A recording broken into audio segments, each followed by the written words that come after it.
Want that ultra-sharp, professional quality photos from your iPhone 17 Pro? Here's how to turn on the high megapixel, full resolution photos in just few taps. Step 1. Open your settings app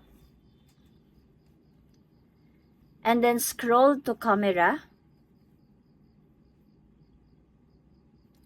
In camera, we tap formats.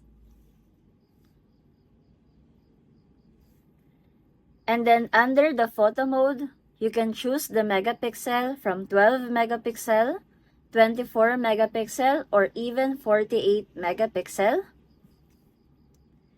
For the high resolution or the photo capture selection, under the photo mode, we turn on the ProRAW format.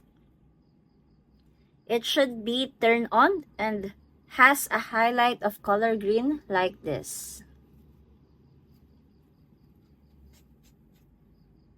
When enabled, your photos are captured in full megapixel glory, perfect for editing, printing, or cropping without losing a detail. Just quick tips. High-resolution photos are large, around 75 megabytes each.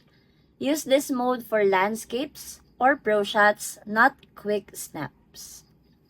And that's it. You're now shooting on a high-resolution phone, on a high-resolution camera, on your iPhone 17 Pro.